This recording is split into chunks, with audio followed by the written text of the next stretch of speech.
Hello student, स्वागत है आपका आपके अपने यूट्यूब चैनल टॉपर टिप्स में। आज आपकी क्लास होगी वो होगी मैथमेटिक्स के कुछ फॉर्मूले और कुछ इंपॉर्टेंट पॉइंट्स। तो चलिए सबसे पहले शुरुआत करते हैं रियल नंबर से। आपका जो सबसे पहला टॉपिक है वो है रियल नंबर्स। जो रियल नंबर्स होता है इसमें क्या क्या चीज़ इंपॉर्टेंट है, इसमें कोई स्पेशल फॉर्मूला तो है नहीं, लेकिन इसमें कुछ इंपॉर्टेंट पॉइंट है। जैसे आपका सबसे पहला टॉपिक है fundamental theorem. Fundamental fundamental theorem fundamental theorem क्या होता है? अगर इसे सिंपल लैंग्वेज में हम समझे कि अगर कोई आपको वो नंबर दी जाए, वो नंबर अगर इस नंबर के आप फैक्टर करेंगे तो फैक्टर प्राइम नंबर के प्रोडक्ट के इक्वल होंगे। जैसे अगर हम 60 के फैक्टर करें, आप नॉर्मल आप 60 के फैक्टर कर सकते हैं, जैसे आपने सीखा होगा, 5th क्लास में भी सीखा होगा, उस तरीके से आप ये फैक्टर कर सकते हैं। जैसे ये मैंने आपको करके दिखाया, ठीक है। तो आप देख रहे हैं यहाँ पे जो 60 है, 60 को कैसे आप फैक्टराइज कर सकते हैं, 2 इंटू 2 इंटू 3 इंटू 5। तो फंडामेंटल थ्योरम हमें यही बताती है कि कोई भी अगर आपके पास रियल नंबर है वो प्राइम फैक्टर के प्रोडक्ट के इक्वल होता है, यानी उसे आप एक्सप्रेस कर सकते हैं किसमें, प्राइम नंबर के प्रोडक्ट में। फिर रियल नंबर में आपका एक टॉपिक होता है HCF एंड LCM। जो HCF होता है हाईएस्ट कॉमन फैक्टर होता है। यह हाईएस्ट कॉमन फैक्टर क्या है? हाईएस्ट कॉमन फैक्टर क्या होता है? मतलब आपके पास दो नंबर है, कोई भी दो नंबर हो सकती है। अब इन दोनों के आपने फैक्टर किए, जैसे आप फैक्टर करेंगे इसके फैक्टर क्या हो गए, 2 इंटू 2 इंटू 3 इंटू 5, और 30 के फैक्टर अगर आप करेंगे 2 इंटू 3 इंटू 5।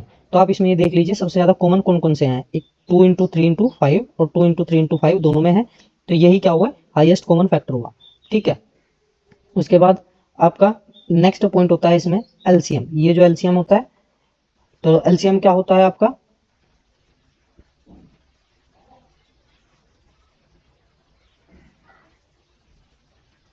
LCM क्या होता है आपका, लोवेस्ट कॉमन मल्टीपल। क्या होता है, लोवेस्ट कॉमन मल्टीपल।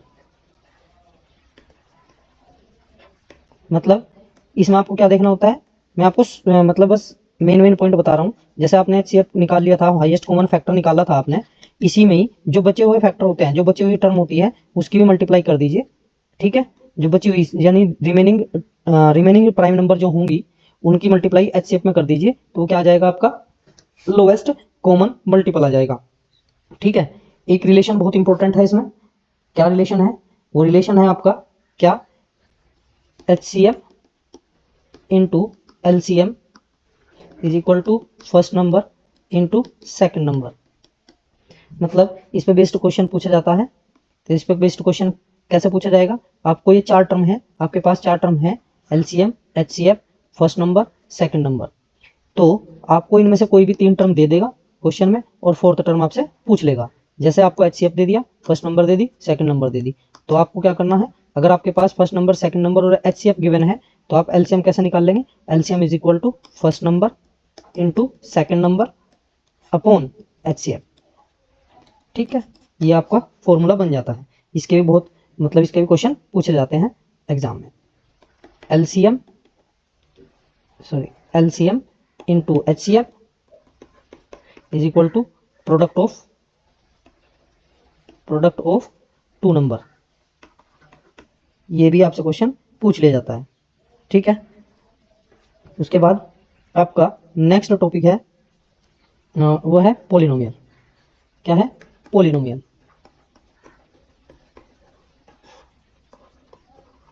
आपके सिलेबस में वैसे तो पोलिनोमियल बहुत टाइप के होते हैं, लेकिन आपके सिलेबस में बस एक ही टाइप का पोलिनोमियल है जिसे हम क्या बोलते हैं, क्वाड्रेटिक पोलिनोमियल। Quadratic polynomial. अब आपको क्या पहचान करनी है क्वाड्रेटिक पोलिनोमियल में, क्वाड्रेटिक पोलिनोमियल में हाईएस्ट पावर वेरिएबल की हाईएस्ट पावर जो होती है वो 2 होती है, यानी वो इस फॉर्म में होगा ax² plus bx plus c is equal to 0। ये तो क्वाड्रेटिक इक्वेशन बन गई। अगर इसमें से हम जीरो हटा दें,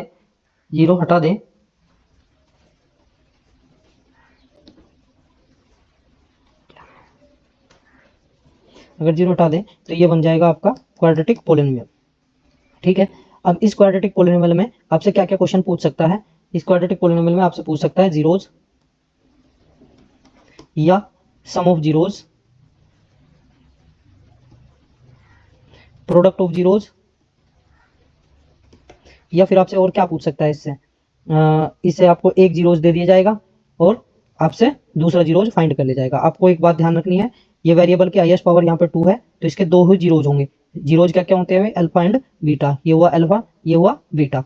अब बात करते हैं कि अल्फा और बीटा और coefficient of variable, coefficient of variable में क्या रिलेशन होता है। तो इसमें बताया गया कि जो जीरोज का सम होता है अल्फा प्लस बीटा, वो coefficient of x, coefficient of x क्या है यहाँ पे? बी, और कोफिशिएंट ऑफ एक्स स्क्वायर यानी coefficient of x upon coefficient of x square और माइनस यानी निगेटिव टर्म के इक्वल होता है।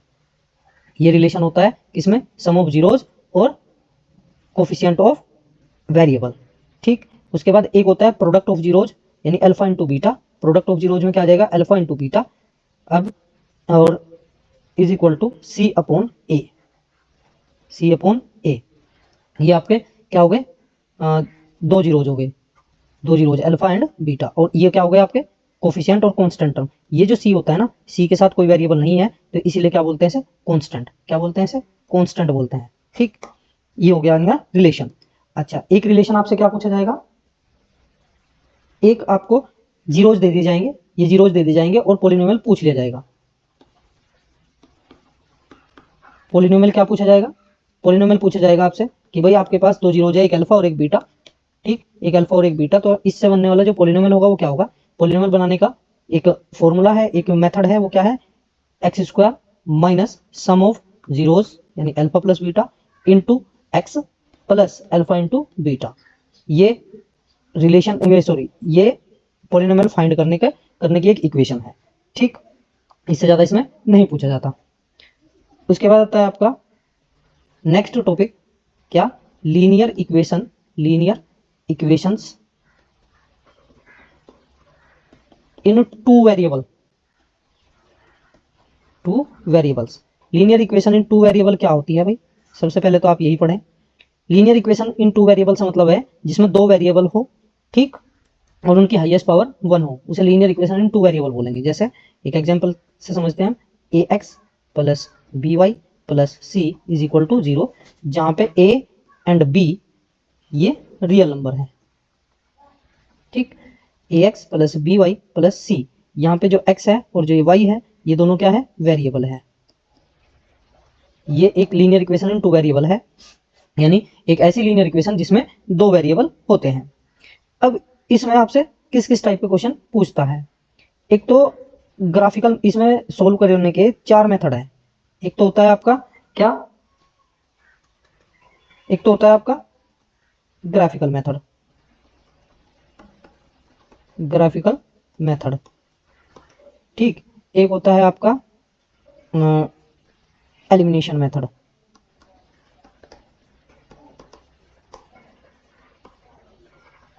और एक होता है आपका सब्स्टिट्यूशन मेथड।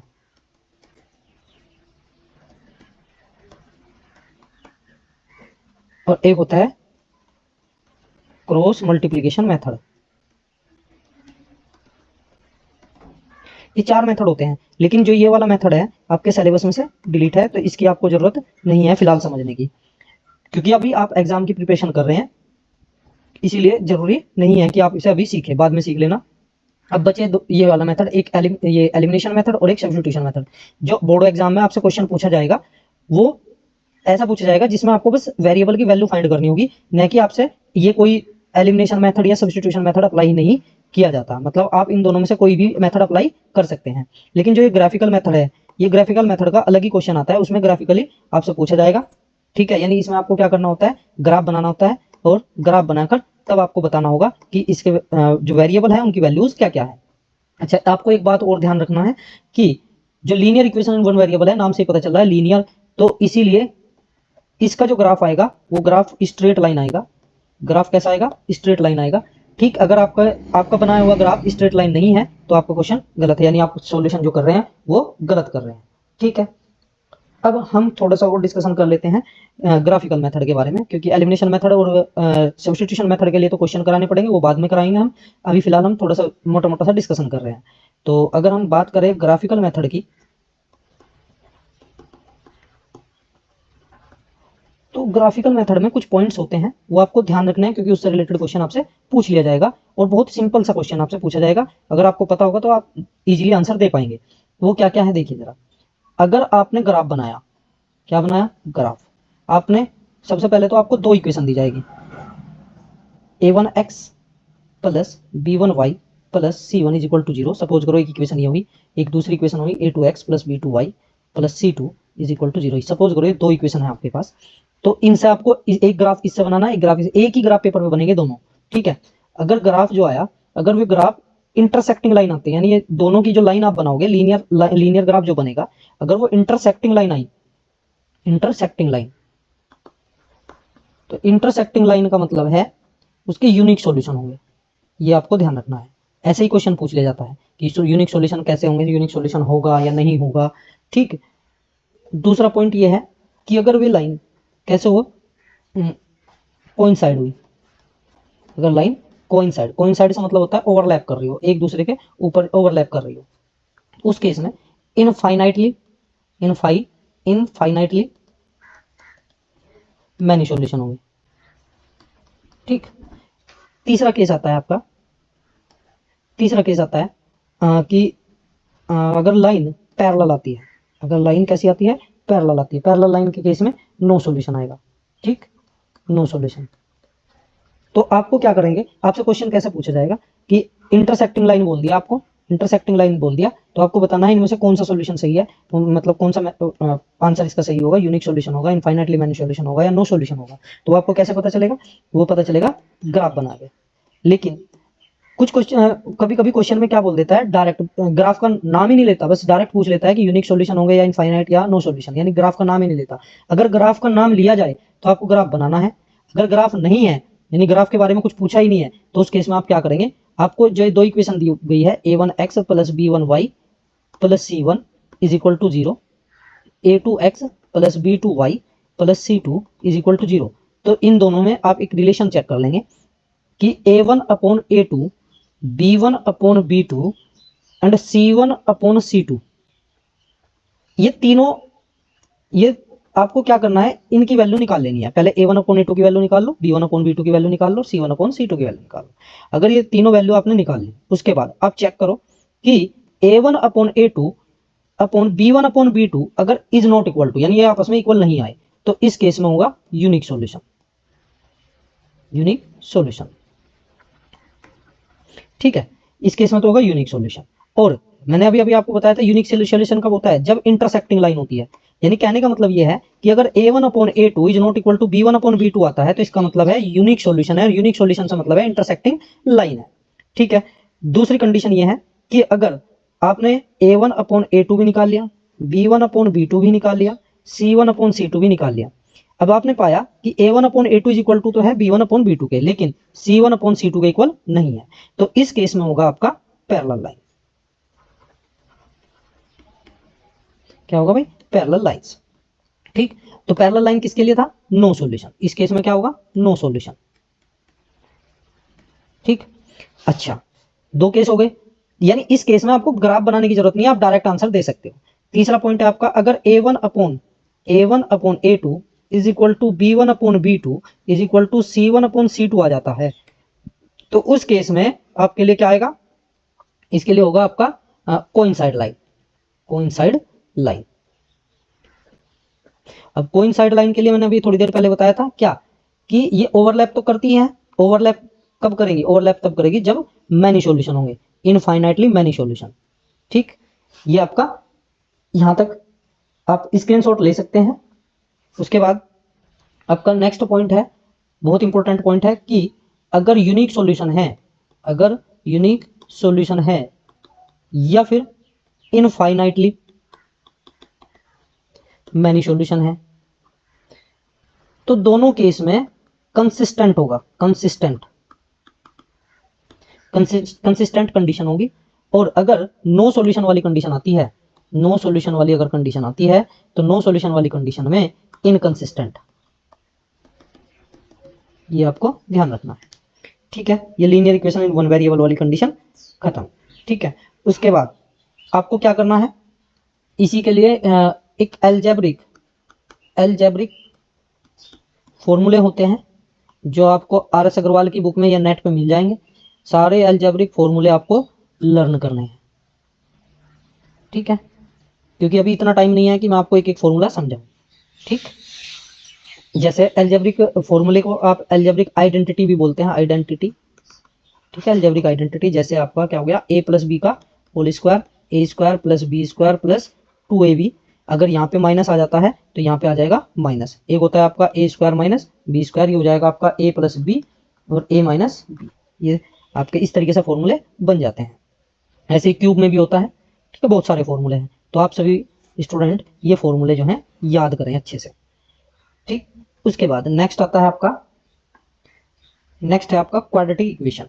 क्या है, quadratic equation. Quadratic equation quadratic polynomial से बेस्ड, क्वाड्रेटिक पॉलिनोमियल में बेस्ड है। कैसे, वो भी आपको इस फॉर्म में मिलेगी, a x square plus b x plus c. बस यहाँ पे क्या आ जाएगा, इक्वल जीरो हो जाएगा। क्वाड्रेटिक पॉलिनोमियल में इक्वल में जीरो नहीं होता, लेकिन क्वाड्रेटिक इक्वेशन में जीरो होता है। इसमें क्या होगा, जो वेरिएबल की वैल्यूज होती है, जैसे उसमें होता है वैल्यू ऑफ वेरिएबल, जो वैल्यू ऑफ वेरिएबल होती है, वैल्यू ऑफ वेरिएबल जिसे आप जीरोज बोल रहे थे, यहाँ पे उन्हें क्या बोल देते हैं, रूट्स। क्या बोल देते हैं, रूट्स। इसमें भी आपके दो रूट्स होंगे, एक अल्फा और एक बीटा। इसके लिए भी वही रिलेशन अप्लाई हो सकता है, alpha plus beta is equal to minus B upon A, alpha into beta is equal to C upon A. ये कंडीशन आप अप्लाई इसमें कर सकते हैं। इसमें क्या आ जाएगा, रूट्स आ जाएगा। एक इसमें वेरिएबल पे जो वैल्यू निकालते हैं वो आपको दो मेथड से निकालनी है।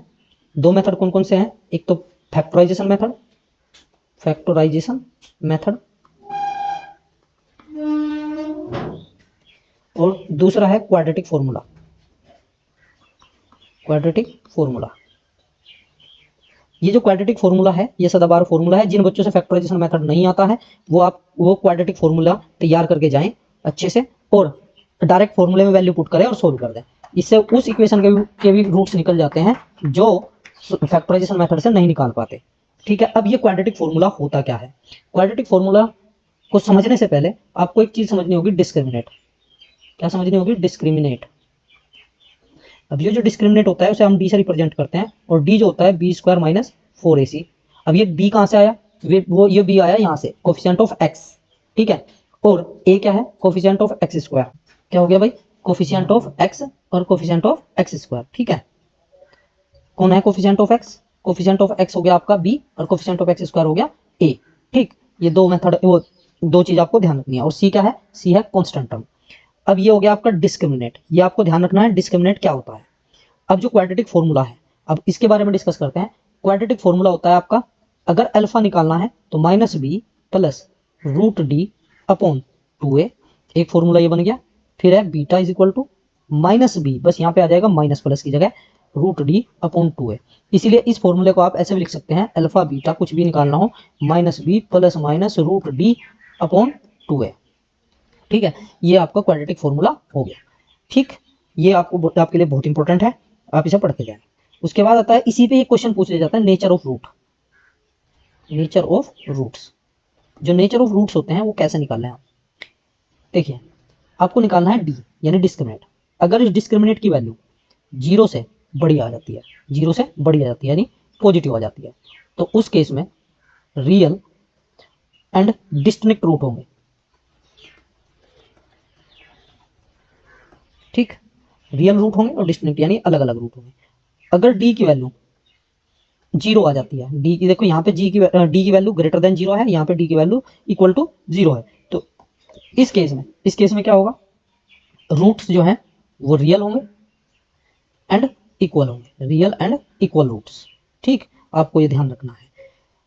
उसके बाद अगर डी की वैल्यू स्मॉलर देन जीरो आ जाती है, स्मॉलर देन जीरो से मतलब है अगर डी की वैल्यू निगेटिव आ जाती है तो उस केस में नो रियल रूट, यानी उसके रूट रियल नहीं होंगे, नो रियल रूट्स। मतलब इन दोनों केस में आप रूट्स निकालोगे और इस केस में आपको रूट नहीं निकालना, क्योंकि इसके रूट नहीं होने के। ठीक है, आपको बड़े आसानी से समझ में आ गया होगा। उसके बाद नेक्स्ट पॉइंट पे चलते हैं। नेक्स्ट है आपका एपी। एपी यानी अर्थमेटिक प्रोग्रेशन। अर्थमेटिक प्रोग्रेशन एक सीक्वेंस होता है जिसमें जो नंबर ऑफ टर्म्स होती है, जो टर्म्स होती हैं उनके बीच का जो डिफरेंस है वो इक्वल होता है। तो जैसे सपोज करो आपके पास एक एपी है, A1 A2 A3 and so on AN तक है। तो ये तो हो जाती है आपकी फर्स्ट टर्म, ये हो जाती है आपकी सेकंड टर्म, ये हो जाती है आपकी थर्ड टर्म और ये हो जाती है nth टर्म। ठीक है, ये क्या हो जाती है nth टर्म। और अगर ये एपी इससे आगे भी जा रही है तो हो जाती है, जो भी लास्ट में आएगा ये हो जाएगी लास्ट टर्म। ठीक, लास्ट टर्म, इसे आप AL लिख सकते हैं। ये तो मैं समझाने के लिए बताया। ठीक है, अब आपको क्या करना है, इनके बीच जो डिफरेंस है वो देखना है। अगर A2 minus A1 is equal to आ जाता है A3 minus A2 is equal to आ जाता है A4 minus A3 and so on, तो इस केस में इसे आप अर्थमेटिक प्रोग्रेशन बोलोगे। क्या बोलोगे? Arithmetic progression. यानी ये तभी अर्थमेटिक प्रोग्रेशन होगी अगर ये डिफरेंस इक्वल होगा। अब जब आपको पता चल गया कि डिफरेंस इनका इक्वल है तो इस केस में आप जो डिफरेंस आएगा उसे बोलोगे कॉमन डिफरेंस। कॉमन डिफरेंस, ठीक। कॉमन डिफरेंस इसीलिए बोला जाता है क्योंकि सबका डिफरेंस जो है वो इक्वल है। ठीक, अच्छा जी।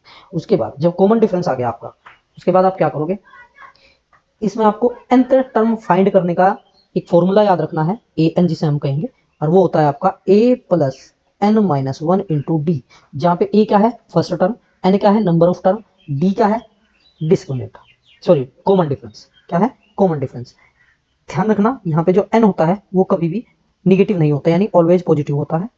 n जो होगा वो ऑलवेज पॉजिटिव होगा। और ये भी ध्यान रखना है कि ये एक क्या होगा, आपका नेचुरल नंबर होगा। नेचुरल नंबर से मतलब समझ रहे हैं? नेचुरल नंबर से मतलब है 1 2 3 4 एंड सो ऑन। ठीक, कुछ भी हो सकता है, ना नेगेटिव होगा और ना ही फ्रैक्शन में आएगा।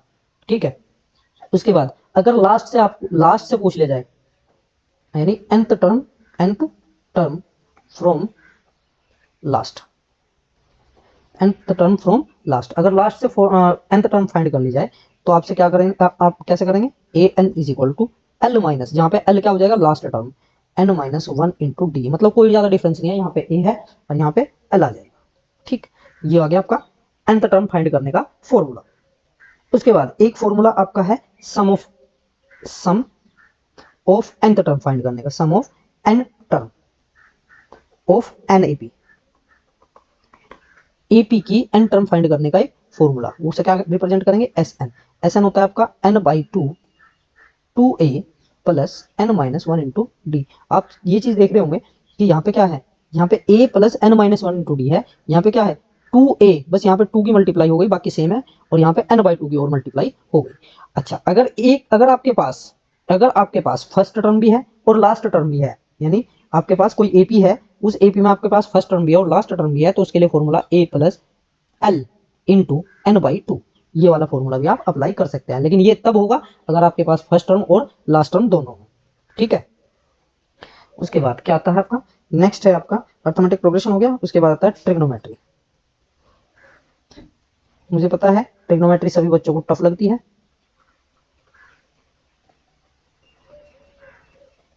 लेकिन आप इसे ध्यान से समझेंगे तो आपके लिए इतनी टफ नहीं है। सबसे पहले तो मैं बताऊं कि ट्रिग्नोमेट्री में आपको राइट एंगल ट्राइंगल की जरूरत होती है, राइट एंगल ट्राइंगल। ठीक, अब वो राइट एंगल ट्राइंगल कैसे, सपोज करो आपके पास ये एक ट्राइंगल है, ठीक, और ये यहाँ पे 90 डिग्री का एंगल बना हुआ है। ठीक है, ए बी सी, ये आपके पास कोई ट्राइंगल है ABC जिसमें एंगल भी जो है वो 90 डिग्री है। इस केस में जो 90 डिग्री के सामने, जो 90 डिग्री के सामने लाइन होगी, ये वाली लाइन सेगमेंट होगी, यानी ये जो ट्राइंगल की साइड होगी उसे आप हाइपोटेनस कहोगे।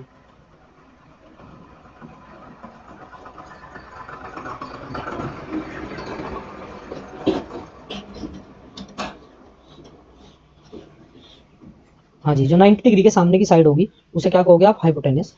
और अगर आपसे एंगल ए के सामने की बात करें, एंगल ए के सामने, सपोज करो एंगल ए के बारे में डिस्कशन कर रहा है, ए के बारे में अगर डिस्कशन कर रहा है तो परपेंडिकुलर ये हो जाएगा और बेस ये हो जाएगा। अगर सी की बात कर रहा है तो, अगर सी की बात कर रहा है तो परपेंडिकुलर ये हो जाएगा और बेस ये हो जाएगा, यानी बेस और परपेंडिकुलर ये दोनों इंटरचेंज हो जाते हैं अकॉर्डिंग टू एंगल। अगर एंगल चेंज हुए तो ये क्या हो जाएगा, चेंज हो जाएगा, कौन, परपेंडिकुलर और बेस। यानी जो एंगल आप ले रहे हो उस एंगल के सामने की साइड आप पकड़ ले, वो परपेंडिकुलर हो जाएगा। ठीक है, उसके बाद क्या आता है, जैसे ये एक ट्राइंगल है और ये इस ट्राइंगल में ये 90 डिग्री का एंगल है, तो ये आपका क्या हो जाएगा, हाइपोटेनस। और आपसे पूछा गया इस एंगल के बारे में, तो इस एंगल के सामने कौन है, ये वाली साइड है, तो ये हो जाएगा आपका परपेंडिकुलर, और ये बचा हुआ आपका हो जाएगा बेस। ठीक है, अच्छा अब इन तीनों में एक रिलेशन होता है, क्या रिलेशन होता है, हाइपोटेनस का square is equal to perpendicular का स्क्वायर प्लस बेस का स्क्वायर। इसे आप क्या बोलते हैं, पाइथागोरस थ्योरम बोलते हैं।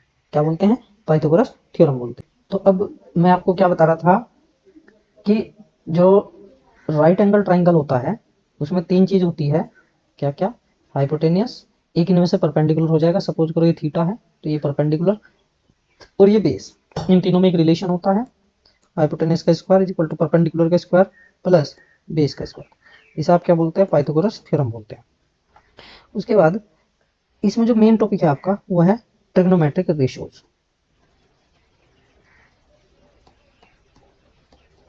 ट्रिग्नोमेट्रिक रेशियोज क्या होते हैं, ट्रिग्नोमेट्रिक रेशियोज 6 हैं आपके, एक आपका साइन थीटा, ये आपका कोस थीटा, एक आपका टेन थीटा, और टेन थीटा का इसका उल्टा होता है कोट थीटा, और कोट थीटा कोस थीटा का उल्टा होता है आपका सेक थीटा, और जो साइन थीटा होता है इस साइन थीटा का उल्टा होता है कोसेक थीटा। ये आपके 6 ट्रिग्नोमेट्रिक रेशियोज होते हैं। अगर मैं इसकी बात करूं तो परपेंडिकुलर अपॉन हाइपोटेनस होता है, अगर मैं इसकी बात करूं बेस अपॉन हाइपोटेनस होता है, अगर इसकी बात करूं परपेंडिकुलर अपॉन बेस होता है। अब अगर टेन थीटा को कोट थीटा की बात करूं तो टेन थीटा का उल्टा कर दीजिए, perpendicular upon base. Sec theta की बात करूं तो कोस का उल्टा कर दीजिए, एच अपॉन बी, और कोसेक थीटा की अगर बात करूं तो एच अपॉन बी। अच्छा, अब आपने एक चीज नोटिस की होगी कि जो साइन थीटा है वो 1 अपॉन कोसेक थीटा हुआ, और जो कोस थीटा है वो 1 अपॉन सेक थीटा होगा। ऐसे ही अगर मैं कोसेक थीटा की बात करूं तो cosec theta 1 upon sine theta होता है, और sec theta is equal to 1 upon cos theta होगा। अब अगर मैं टेन की बात करूं तो tan theta 1 upon cot theta होता है, और cot theta is equal to 1 upon tan theta होता है। अच्छा, अब आपको एक रिलेशन और ध्यान रखना है कि जो टेन थीटा होता है, tan theta sine theta upon cos theta भी होता है, और जो कोट थीटा है जैसे कि आपको पता है कि आपको साइन का उल्टा कर देना है, cos theta upon sine theta. ये हो गया, ये इसमें ट्रिग्नोमेट्रिक रेशियो हो जाती। अब इस ट्रिग्नोमेट्रिक रेशियोज को याद करने की एक ट्रिक है, वो ट्रिक क्या है, वो ट्रिक है आपकी, आपको क्या करना है, यहाँ लिखना है sign theta, cos theta, tan theta, यहाँ पे आ जाएगा आपका कोट थीटा, यहाँ पे आ जाएगा आपका सेक थीटा, और यहाँ पे आ जाएगा आपका कोसेक थीटा।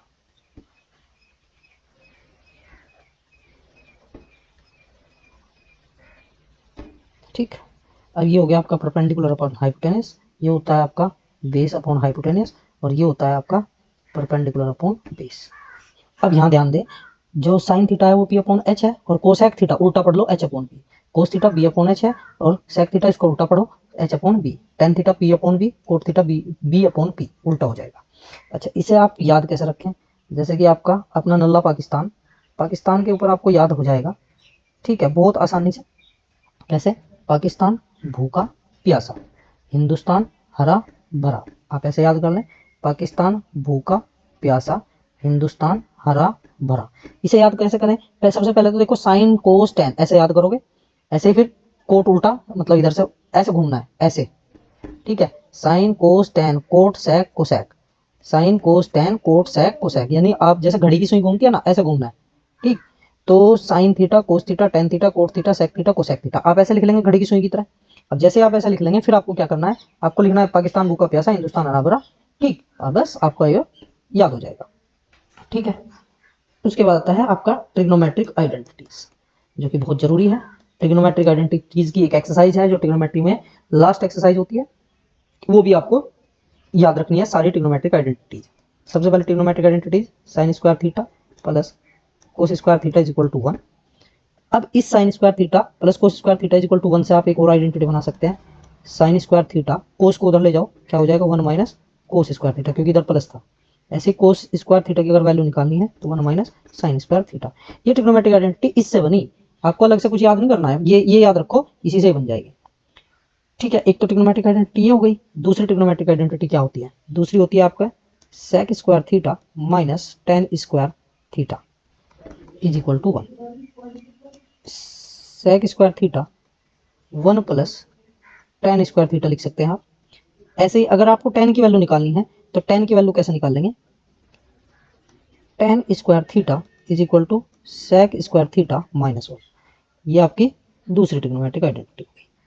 ध्यान रखें, ट्रिग्नोमेट्रिक आइडेंटिटी तभी अप्लाई होंगी जब कहीं स्क्वायर, देखो इसमें भी स्क्वायर है यहाँ पे, इसमें भी स्क्वायर है यहाँ पे, इसमें भी स्क्वायर है यहाँ पे। ठीक है, एक आइडेंटिटी हो गई आपकी। नेक्स्ट आइडेंटिटी यहाँ से आप यहाँ देखें, cosec square theta minus cot square theta is equal to 1। यहाँ से भी आप कोसेक की अगर वैल्यू निकालें, cosec square theta is equal to 1 plus cot square theta. ऐसे ही फिर cot square theta is equal to 1 minus cosec square theta. एक आइडेंटिटी आपकी ये हो गई। आपको याद कैसे रखना है? देखिए इसमें क्या हो गया, एस सी एस टी और सी। देखो तो एस सी में प्लस आएगा, एस टी में माइनस आएगा और सी में माइनस आएगा। ये ट्रिग्नोमेट्रिक आइडेंटिटी आपकी कंप्लीट हो जाती है यहाँ पे। ठीक है, उसके बाद एक ट्रिग्नोमेट्रिक टेबल होती है। ट्रिग्नोमेट्रिक टेबल क्या होती है? ट्रिग्नोमेट्रिक टेबल में हम डिस्कस करेंगे अब ट्रिग्नोमेट्रिक टेबल। ट्रिग्नोमेट्रिक टेबल में आपको एंगल के अकॉर्डिंग चलना है, यानी एंगल की आपको वैल्यू भी दी जाएगी। तो वो कैसे? एक टेबल होती है, आपको किस किस एंगल की वैल्यू निकालनी है? 0, 30, 45, 60 एंड 90। ये 5 एंगल है। सारे trigonometric ratios sine theta, cos theta, tan theta, cot theta, sec theta.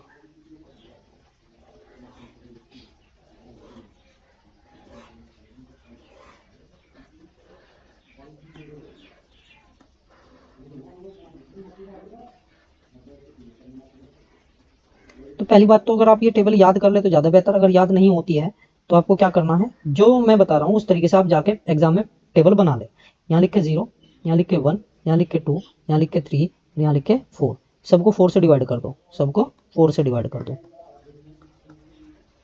4 से डिवाइड किया। जब इसकी बात करेंगे इस वाले की, सबका रूट ले, सबका क्या कर ले, स्क्वायर रूट ले लें। ठीक, अगर मैं 0.4 की बात करूँ, 0.4 की अगर मैं बात करूँ और उसका रूट 0.4 तो 0 हो जाएगा और 0 का रूट 0 हो जाएगा। तो जो साइन 0 है, साइन 0 की वैल्यू आ जाएगी 0। अगर मैं इसकी 1 के रूट की बात करूँ तो ये तो हो जाएगा 1, और 4 के रूट की बात करूँ तो हो जाएगा 2, यानी साइन 30 की जो वैल्यू है 1/2 हो जाएगी। अगर मैं इसकी बात करूँ, देखिए √2, ये तो हो जाएगा, इससे 2 से 4 डिवाइड हो जाएगा, 2 2 जा 4, ऊपर बच जाएगा 1, नीचे बच जाएगा 2, तो 1 का रूट तो 1 आ गया और 2 का रूट √2। तो साइन 45 की वैल्यू होती है √1/√2। अब आ जाइए इसकी √3। अब 4 का जो रूट होगा वो होगा 2। अब 4/4, 4 से 4 1 आ गया, तो ये हो गया आपका 1। अच्छा, अब क्या करो, इसके पैर पकड़ो, इधर इधर खींच के डाल दो 1, यानी ये आ जाएगा आपका √3/2। ये वाली टर्म यहाँ आ जाएगी और ये वाली टर्म यहाँ आ जाएगी, ये वाली टर्म यहाँ चली जाएगी और ये आ जाएगी यहाँ पे। और अभी अभी थोड़ी देर पहले मैंने आपको बताया था क्या, कि जो tan होता है वो साइन अपॉन कोस थीटा होता है ना। तो sine theta upon cos theta, यानी इसके अपॉन में ये 0/1 करेंगे तो 0, इसके अपॉन में ये रख के रहेंगे तो 2 से 2 डिवाइड हो जाएगा, 1/√3 आ गया। ये सेम है दोनों, तो डिवाइड होकर 1 आ जाएगा। ये 2 से 2 डिवाइड हो गया तो √3 आ गया, और 1/0 होता है इन्फिनिटी। अब इसे पकड़ो, यहाँ रखो, इसे पकड़ो, यहाँ रखो, इसे पकड़ो, यहाँ रखो, इसे पकड़ो, यहाँ पे रख दो 1/√3, और ये हो जाएगा आपका 0। ये कोट थीटा। अब सेक थीटा को होता है कोस का उल्टा, यानी कोस के पैर ऊपर कर दो, 2/√3, ये हो जाएगा √2/1, यानी √2 ये हो जाएगा, ये हो जाएगा 2/1 यानी 2, और ये हो जाएगा क्या, 1/0 इन्फिनिटी। अब बचा क्या आपका, कोसेक थीटा।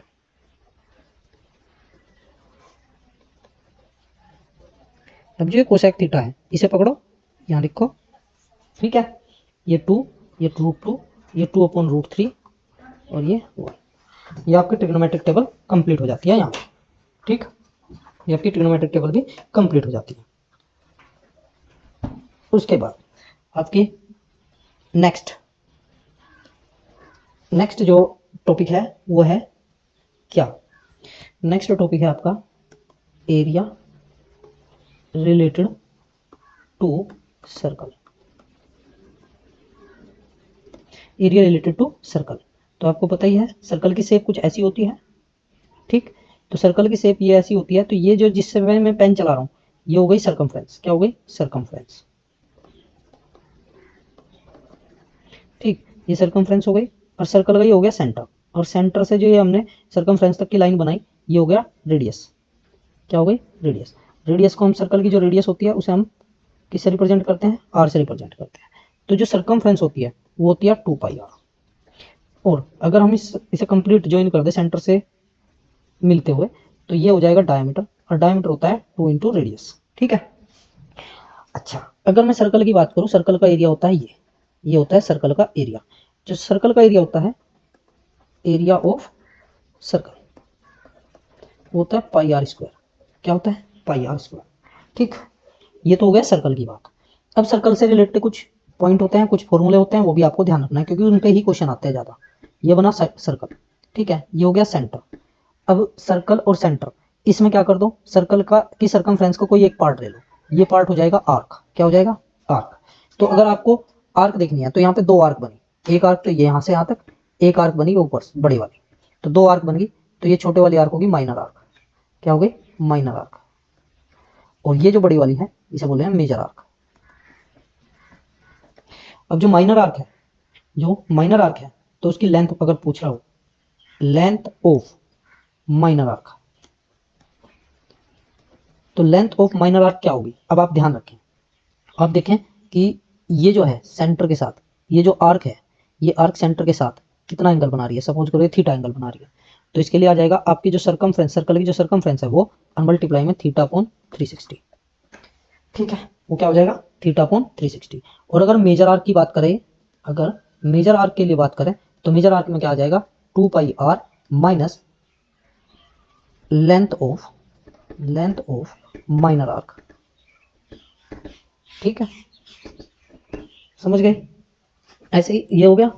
अब हम बात करते हैं किसकी, अब हम बात करते हैं सेक्टर की, किसकी सेक्टर। सेक्टर भी दो होते हैं, एक मेजर और एक माइनर, ठीक है। अब होता क्या है, ये सर्कल है, ये सेंटर है। अब इसकी कोई एक आर्क, इसकी कोई एक आर्क और रेडियस से जो एरिया कवर्ड होता है उसे बोलते हैं आर्क, वो सॉरी सेक्टर। अब जहां पे क्या हुआ, देखिए जहां पे सेंटर बाहर आ गया, सेंटर बाहर हो गया तो माइनर है, माइनर सेक्टर। और जो ये बड़े वाला है इसे बोलेंगे मेजर सेक्टर। अब जहां भी माइनर या मेजर की बात आए तो माइनर का मतलब माइनर का फॉर्मूला लगाइए और सर्कल वाले फॉर्मूले में से माइनर वाला सब्ट्रैक्ट कर दीजिए तो मेजर का आ जाएगा।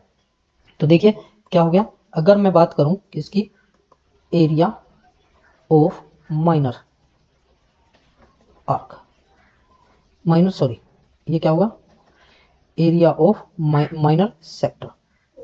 माइनर सेक्टर का एरिया क्या होता है, माइनर सेक्टर का एरिया वही सर्कल का एरिया इनटू थीटा अपॉन 360। अब ये थीटा क्या है, ये थीटा यही है जो यहाँ पे सेंटर पे एंगल बना है, ठीक। और अगर यहाँ पे इसकी जगह मेजर का पूछ लिया जाए, अगर मेजर का पूछ लिया जाए तो सर्कल के एरिया में से, मेजर के लिए क्या करेंगे, सर्कल के एरिया में से माइनस कर देंगे पाई आर स्क्वायर थीटा अपॉन 360, तो ये मेजर का निकल के आ जाएगा, ठीक। अच्छा, अगर यहाँ पे आपसे क्या पूछ लिया जाए, पैरामीटर, क्या पूछ लिया जाए, parameter, parameter of minor sector, तो वो कैसे निकाल लेंगे। पैरामीटर में देखिए क्या आ जाएगा, ये वाली रेडियस प्लस ये वाली लेंथ। सपोज करो ये आपकी जो लेंथ है मेजर माइनर आर्क की लेंथ, माइनर आर्क की लेंथ है कौन से वाली, ये वाली 2πr, ये 2πr थीटा अपॉन 360। आप इसे एक काम कर लीजिए, एल से रिप्रेजेंट कर, स्मॉल एल से रिप्रेजेंट कर लीजिए। तो पैरामीटर ऑफ माइनर सेक्टर वो हो जाएगा आपका दो बार तो radius plus length of minor arc, ठीक।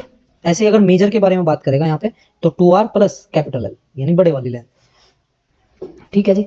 उसके बाद आता है आपका सेगमेंट। सेगमेंट क्या होता है, देखिए जैसे सर्कल है, अब सर्कल की कोई एक कोड, ये हो गई कोड, सर्कल की एक कोड, इस कोड से दो रीजन बने, एक ये बना और एक ये बना, दो रीजन बने, एक रीजन ये, एक रीजन ये। तो जिसमें सेंटर आ जाएगा वो मेजर सेगमेंट, और जिसमें सेंटर नहीं आएगा वो माइनर। ठीक है, दो सेगमेंट हो गए। अब इसमें भी वही बात पूछेगा, एरिया। तो अगर माइनर सेगमेंट की बात करेगा तो माइनर सेगमेंट के लिए जो एरिया निकलेगा वो कैसे निकलेगा, वो कुछ ऐसे निकलेगा। देखिए यहाँ पे सेंटर, ये सेगमेंट बन गया। तो अगर हम बात करें इसे ज्वाइन कर दें तो ये क्या हो गया, यहाँ से यहाँ तक ये सेक्टर हो गया। ये क्या हो गया, सेक्टर। इस सेक्टर के एरिया में से इस ट्राइंगल का एरिया सब्ट्रैक्ट कर दो, इस वाले ट्राइंगल का एरिया सब्ट्रैक्ट कर दो। तो कैसा निकलेगा वो, सेगमेंट का एरिया क्या था आपका, सेक्टर का एरिया क्या था, सेक्टर का एरिया था पाई आर स्क्वायर थीटा अपॉन 360, और इसमें से ट्राइंगल का एरिया हो जाएगा 1/2 into R square sine theta. ठीक है, अब थीटा क्या है, वो यही है, ये वाला एंगल। थीटा क्या है, ये वाला एंगल, सेंटर पे जो एंगल बनता है। ऐसे ही फिर अगर मेजर के लिए पूछे, मेजर सेगमेंट के बारे में अगर पूछे तो मेजर सेगमेंट का एरिया कैसे निकलेगा, तो वही सर्कल के एरिया में से सर्कल का एरिया माइनस माइनर सेगमेंट का एरिया। ठीक, ये सब्ट्रैक्ट कर दो तो ये किसकी वैल्यू आ जाएगी, ये किसकी वैल्यू आ जाएगी, मेजर सेगमेंट की वैल्यू आ जाएगी, मेजर सेगमेंट का एरिया आ जाएगा। ठीक, ये एरिया रिलेटेड टू सर्कल वाला टॉपिक भी कंप्लीट हो जाता है। उसके बाद आपका आता है नेक्स्ट पॉइंट आता है, क्या आता है, वॉल्यूम एंड सरफेस एरिया। ये वॉल्यूम एंड सरफेस एरिया क्या होता है, सबसे पहले बात आपको मैं बता दूं, ये 3D फिगर के लिए होता है। 3D फिगर से मतलब है डायमेंशन, जिसमें 3 डायमेंशन होती है, जैसे एग्जांपल के तौर पे लेंथ, ब्रीथ एंड हाइट, ये 3 चीज। तो इसके लिए आपके पास पता होना चाहिए कैसे कैसे शेप होती है। सबसे पहले बात करते हैं हम क्यूबॉइड की, इसकी बात करते हैं क्यूबॉइड की। क्यूबॉइड की शेप ऐसी होती है कुछ, जैसे आपके घर में यूज होने वाली माचिस, ठीक है, मैच बॉक्स होता है। तो इसमें ये लेंथ हुई, ये ब्रीथ हुई, ये हाइट हुई। तो इसमें तीन डायमेंशन होगी, इसलिए 3 डायमेंशन हो गया। जिस कमरे में बैठ के आप पढ़ रहे होंगे वो भी क्यूबॉइड की शेप होगी। तो इसके लिए अगर हम वॉल्यूम की बात करें, वॉल्यूम क्या होता है, L into B into H. और ध्यान रखें ये यूनिट क्यूब में होता है। एक होता है आपका टोटल सरफेस एरिया, एक होता है lateral surface area. Lateral surface area होता है आपका एरिया ऑफ 4 वॉल्स। तो जो एरिया ऑफ 4 वॉल्स होता है, एरिया ऑफ 4 वॉल्स होता है आपका 2 into L plus B into H. यानी जो जो पेरीमीटर होता है रेक्टेंगल का, उसमें एच से मल्टीप्लाई कर दी। ठीक है, वैसे तो मैं इसे और भी ज्यादा एक्सप्लेन कर सकता हूँ, लेकिन अभी टाइम नहीं है इतना, इसलिए मैं आपको फॉर्मूले सारे वैसे ही बता रहा हूँ। टीएस से क्या होता है, टोटल सरफेस एरिया। जो आपका एरिया ऑफ 4 वॉल्स है उसमें रूफ एंड फ्लोर का एरिया भी आप ऐड कर दीजिए, यानी 2 into L B plus B H plus H L. ठीक है, ये यूनिट स्क्वायर में होता है आपका, ये भी यूनिट स्क्वायर में होता है आपका। ठीक, एक होता है डायगोनल। डायगोनल क्या होता है आपका, डायगोनल होता है लॉन्गेस्ट लेंथ की, जो स्टिक वगैरह आप रख सकते हो कहीं में, रूम में या किसी भी मैचिस बॉक्स में, क्यूबॉइड से किसी भी बॉक्स में। ठीक है, तो क्या होगा, L square plus B square plus H square. ठीक है, ये यूनिट में होता है आपका। ठीक, ये तो हो गया आपका क्यूबॉइड। अब बात करें अगर हम क्यूब की, ये क्यूब क्या होता है, क्यूब की और क्यूबॉइड की शेप में एक डिफरेंस है कि इसकी डायमेंशन, जो क्यूबॉइड है उसकी डायमेंशन जो है वो डिफरेंट होती है, इसकी डायमेंशन सेम होती है सारी, बस फर्क इतना ही है। फॉर्मूला में भी बस फर्क इतना है, यहाँ पे भी ए आ जाएगा, यहाँ पे भी ए जाएगा, यहाँ पे भी आ जाएगा, यानी वॉल्यूम जो आएगा वो आ जाएगा ए क्यूब, वो यूनिट क्यूब। और जो टीएस से होता है, जो टीएस से होता है वो 6a², क्योंकि इसमें 6 फेस होते हैं, इसमें भी 6 फेस होते हैं। और जो एलएस से है, एलएस से वो हो जाएगा 4a² यूनिट स्क्वायर, ये भी यूनिट स्क्वायर। उसके बाद आता है आपका डायगोनल। डायगोनल क्या होता है, √3a, ये डायगोनल होता है। ठीक, ये यूनिट में होता है आपका। ये क्यूबॉइड हो गया, क्यूब हो गया आपका। ठीक है, उसके बाद आता है आपका क्या, सिलेंडर। क्या आता है, सिलेंडर। सिलेंडर जैसे कि घर में यूज होने वाला पाइप, पाइप एक सिलेंडर की शेप में होता है, इसमें ये रेडियस हो जाएगी और ये हाइट हो जाएगी। ठीक, तो इसका वॉल्यूम जो होता है वो होता है पाई आर स्क्वायर एच। ठीक, जो वॉल्यूम हो गया पाई आर स्क्वायर एच, जो इसमें होता है सी एस से, सी एस से होता है कर्व्ड सरफेस एरिया यानी 2πr(h). एक होता है इसका टी एस से, टी एस से क्या होता है आपका 2πr(h+r), यानी इसमें क्या कर दो, जो 2πr(h) है ये, इसमें आप इस सर्कल का एरिया और इस सर्कल का एरिया, दोनों सर्कल का एरिया ऐड कर देंगे तो ये बन जाएगा। ये भी वही यूनिट क्यूब में होता है, ये यूनिट स्क्वायर में होता है, ये यूनिट स्क्वायर में होता है, और बस यही होगा इसमें। उसके बाद आता है कोन। कोन कैसा होता है, जैसे जोकर की कैप होती है ना, जोकर की कैप, ये हो गया लेंथ। इसमें दो हाइट होती है, एक स्लैंट हाइट और एक कोरस्पॉन्डिंग हाइट। तो इसे बोलते हैं, जो तिरछे वाली होती है इसे बोलते हैं स्लैंट हाइट, और जो ये वाली है, ठीक, ये वाली, ये कोरस्पॉन्डिंग हाइट होती है, और ये हो गई रेडियस। तो पहली बात तो मैं आपको बता दूं कि इन तीनों में एक रिलेशन होता है, L² = H² + R²। तो इसमें भी आप पाइथागोरस थ्योरम अप्लाई कर रहे हैं यहाँ पे। इसमें भी तीन चीज होती है, एक होता है आपका सी एस से, सी एस से होता है πrl, फिर उसके बाद होता है टी एस से, टी एस से होता है क्या πrl + πr², यानी यहाँ से क्या बन गया, πr कॉमन आ गया, L+r। और इसका जो वॉल्यूम होता है, वॉल्यूम क्या होता है, वॉल्यूम होता है 1/3 πr²h। आपने एक चीज नोटिस की होगी कि यहाँ पे πr²h है और यहाँ पे 1/3 πr²h है। ये हो गया आपका कोन, कोन कंप्लीट हुआ। उसके बाद आता है स्फीयर।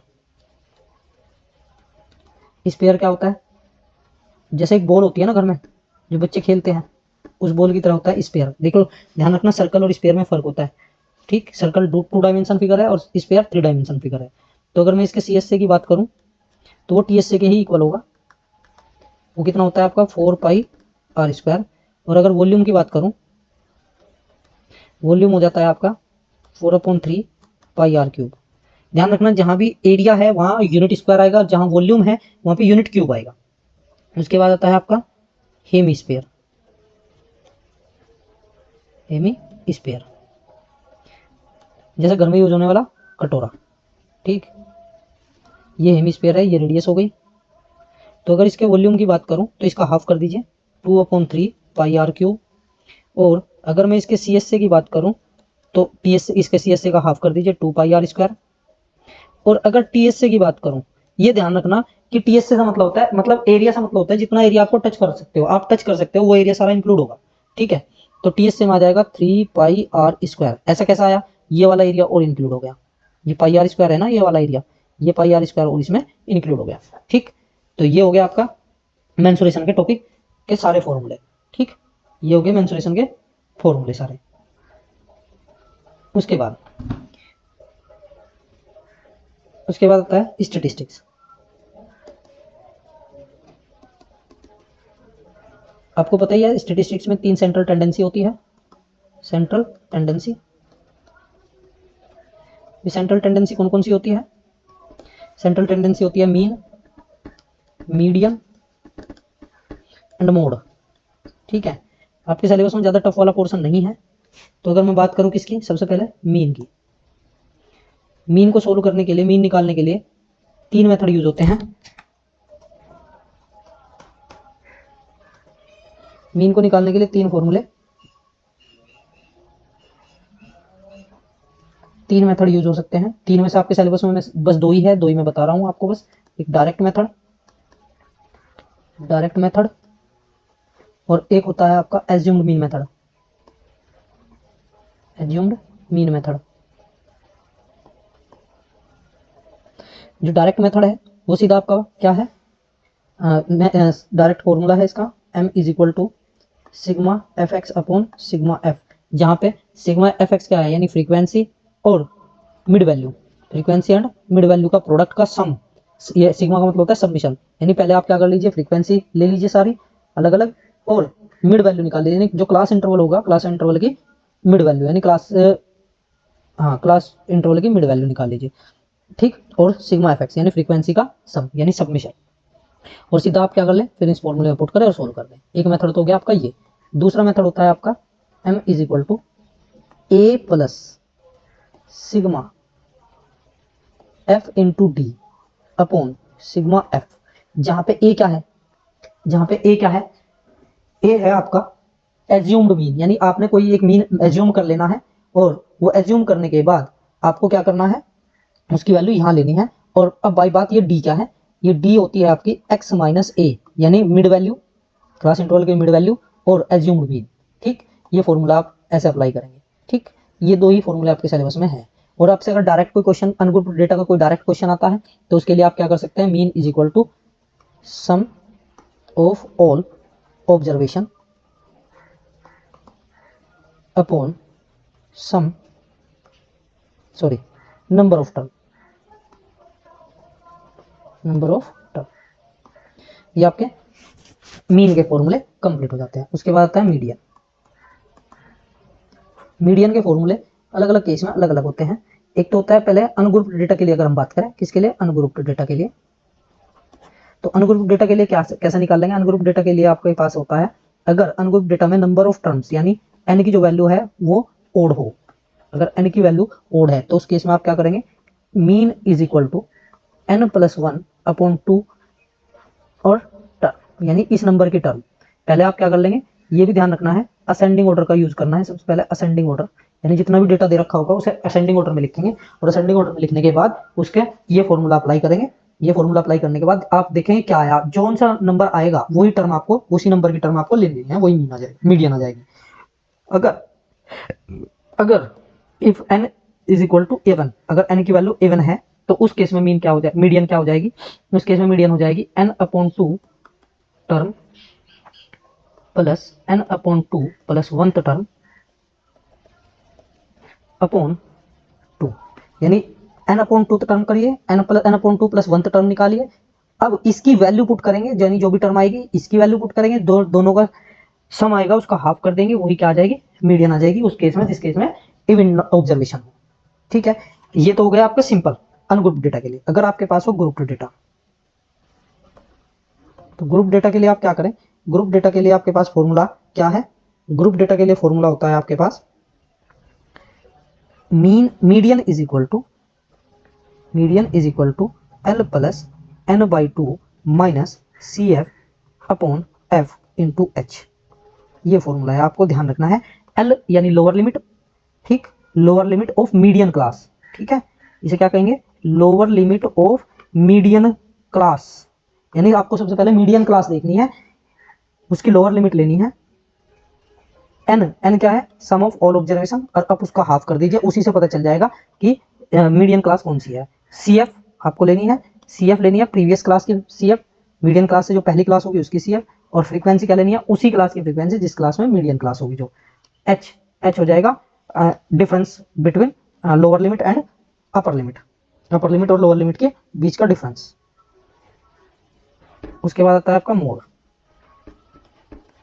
मोड क्या होता है आपका, मोड होता है आपका एक तो होता है मैक्सिमम फ्रीक्वेंसी, यानी ऑब्जर्वेशन चेक कीजिए जिसमें जिसकी फ्रीक्वेंसी सबसे ज्यादा होगी, यानी जो सबसे ज्यादा बार आया हुआ होगा वही मोड होगा। ठीक, या इससे अगर ज्यादा, मतलब इसमें आपके सिलेबस में एक पॉइंट और है इसका मोड का, वो होता है mode is equal to L plus F1 minus FO upon 2F1 minus F0 minus F2। ठीक है, और इंटू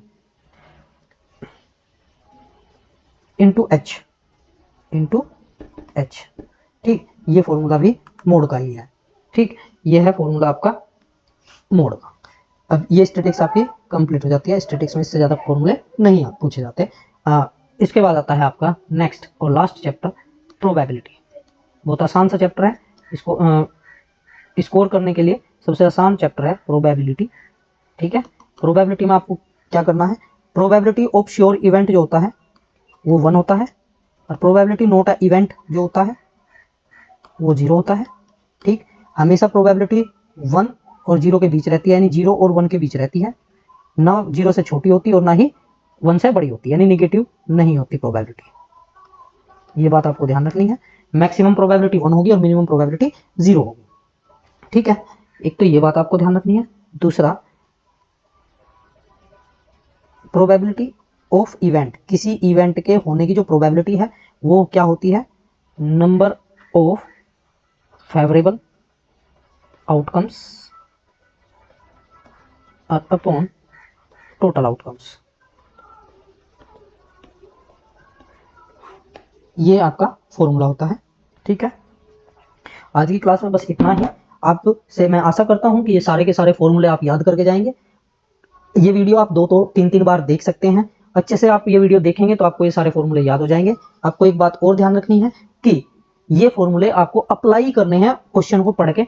ठीक है, जब तक आप फॉर्मूलों को अप्लाई करना नहीं सीखोगे तब तक आप क्वेश्चन सोल्व नहीं कर पाएंगे। अगर आप ये फॉर्मूले भी एग्जाम में लिख देते हैं रिलेटेड टू क्वेश्चन से रिलेटेड आपने ये फॉर्मूले अगर एग्जाम में लिख दिए तो आपको मार्क्स मिलने के चांस जो है वो बढ़ जाते हैं। ठीक है, तो सारे फॉर्मूले आप अच्छे से याद करके जाएं, 2-3 बार ये वीडियो देखें और एग्जाम में अच्छा स्कोर करें। धन्यवाद।